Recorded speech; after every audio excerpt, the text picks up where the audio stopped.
We'll start with a look at a new breed of crime fighter. If you thought the police work was only for the young, guess again. Fed up with the state of their city, seniors are learning to work with the police to make their streets safe again. Let's find out what's involved.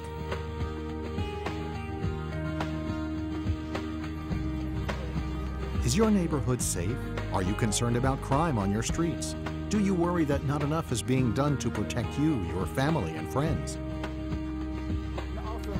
Some seniors in Washington, D.C. have decided to make a difference in their community by enrolling in the D.C. Senior Police Academy.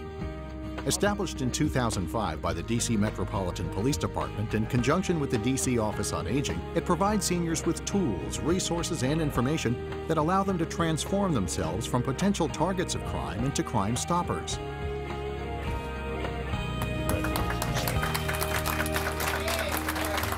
The Office on Aging is proud to be the founder and co-sponsor of the Senior Citizens Police Academy.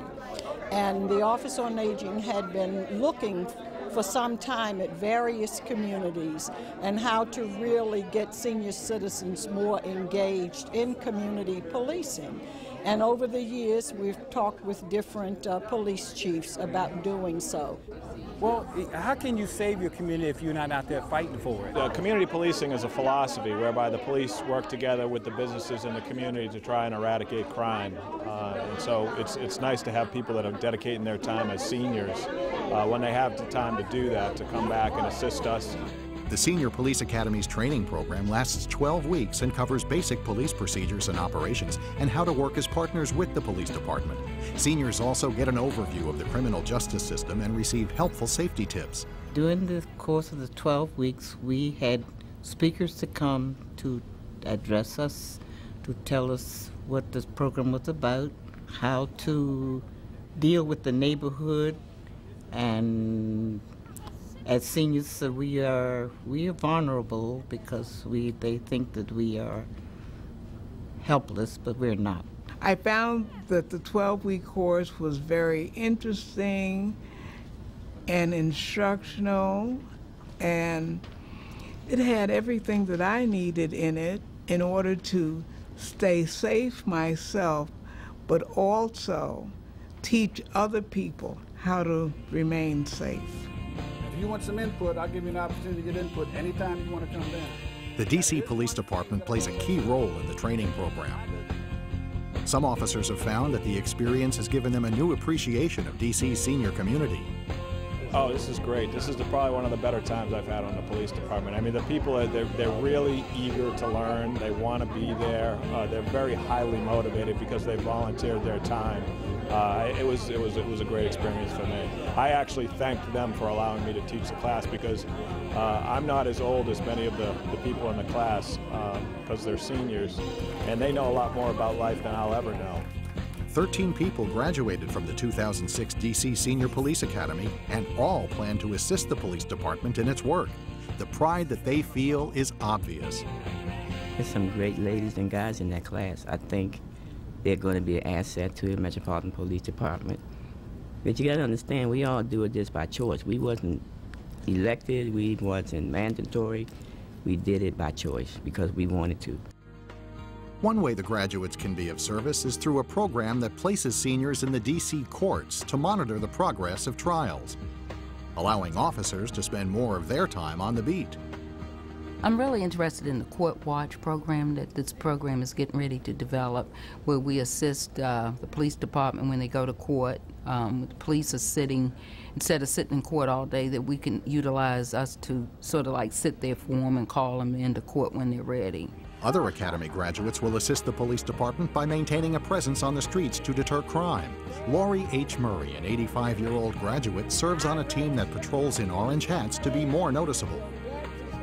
We walk to different places. We got a large place to go. Sometimes on 8th Street, different streets. We walk by, with our orange hat. The orange hat is something that we wear to identify that we are against all crime in our area. We want it out. They see with these orange hats, if they're doing anything, they're gone. And that's why they don't want to be out with us.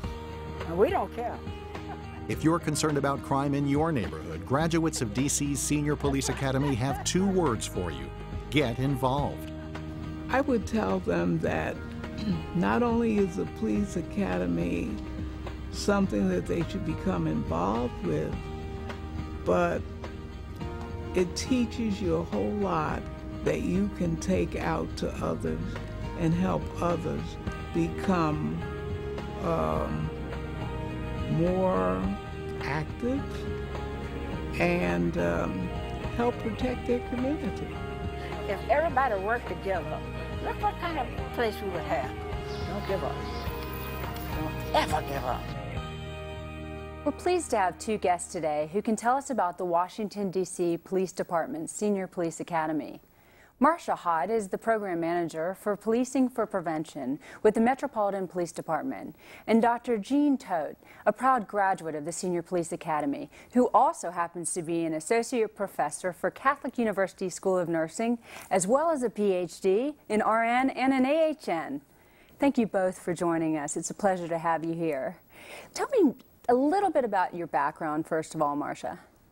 I graduated from Divinity School back in 1989, and after graduate school started entering into community organizing, and for the last almost 17 or 18 years I've been involved in community organizing and community policing. So you've always sort of been involved in the community. What was the step that you took to begin get involved in the Senior Police Academy? Well, we've been working on training for a while, for several years, training the community to solve problems with the police in partnership. And we did some focus groups to find out what wasn't working and what else was needed. And we got some ideas for some training that people in the community would like to have, and that's how we started formalizing Citizens Police Academy. The impetus for the senior focus was really from the D.C. Office on Aging. How long ago was that? We started working on focus groups back in 2004, 2003. Okay. Dr. Toth, how did you get involved? I was already involved with the Police Service Area 201 in the 2nd District, and am the Assistant Director of Neighborhood Watch in Chevy Chase, D.C. I'm living in the house where I grew up, and I love D.C. My grandchildren are 6th-generation Washingtonians.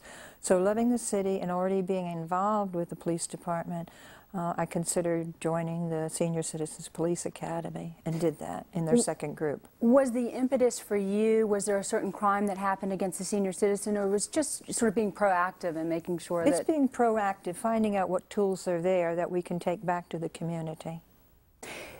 Dr. Toth, tell me a little bit about the other people that are involved. Is it mainly peers of yours, or is it sort of intergenerational? Involved in? The Senior Police Academy. I didn't know any of them until I went there for the first class. And so it was a handful of people who were all interested in learning more about how to prevent crime in the city, how to enter into a partnership with the police department, to be the eyes and the ears. In the community. We see who belongs in the community, who doesn't belong in the community, and how we can get that information to the police department.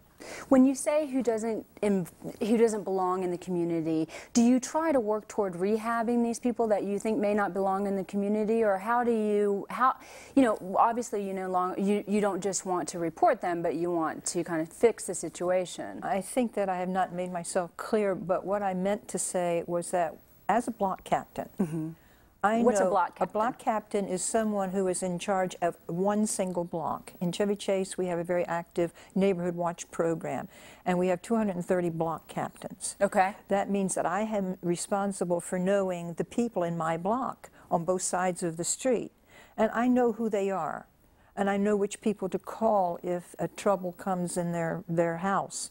So I know if someone is in our block that doesn't live in our block. That's what I mean, someone who doesn't belong there. We have found out through working with the police department that people try to disguise themselves like they belong in your neighborhood. Sure. But they don't belong in our neighborhood because I don't know them, because I know everyone on my block.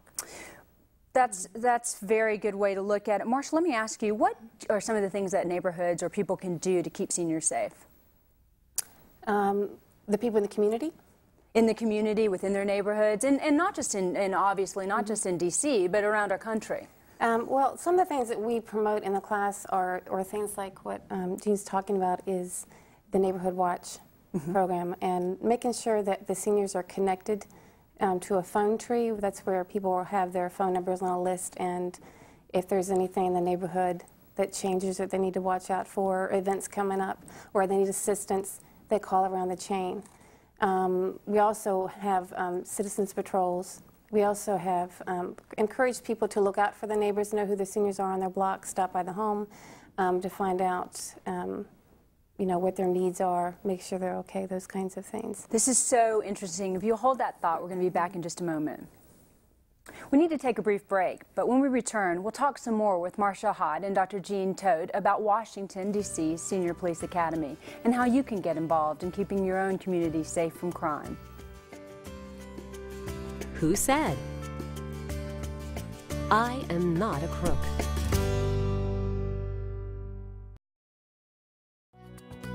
Who said, "I am not a crook"? Answer, President Richard Nixon, November 17, 1973. Welcome back. We're joined again by Marsha Hott, who runs the Washington, D.C. Police Department Senior Police Academy, and Dr. Toth, a Senior Police Academy graduate. Thank you. One of my questions is the curriculum. I understand that you can't just automatically become a member of this police academy. You have to go through, is it a 12-week program? Yes, it's a 12-week course. It begins with an introduction to the police department, how the department is organized, how it's the specialized units, what are they, what do they do. Then we move into a tour of headquarters, so they get an idea of headquarters in the Joint Operations Command where all the technology is. That must be exciting. Yes. I would love to go through that. Yes. Wow. They really enjoy that, seeing all that room especially. Then we move into more courses about actual problem solving in your local community, because we encourage them to participate in their police service area community meeting, and how to do problem solving. Then we move into the court systems. We have a class on what happens after you make an arrest, because a lot of people don't know that. We also have a class on communications, because people want to know about how to make a phone call to 911. What should they report on, those kinds of things. All I know about making an arrest is from the shows, the Miranda, read them the Miranda. But so you take them through every step. Was that empowering for you? Was it rigorous or empowering for you, Dr. Toth? It was really empowering, because I'd never been to the communication center. Although I'd been by it many times, I'd never actually gone there. And it is a center where 311, 911, EMS, and the mayor's hotline calls are all taken.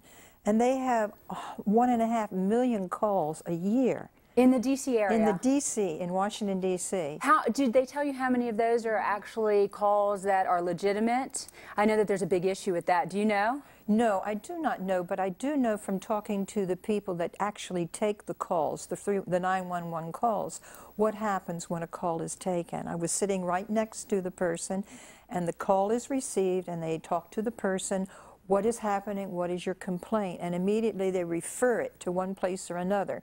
And while they've referred it, they say, we are sending an officer, we're sending an ambulance, we're sending a fire truck.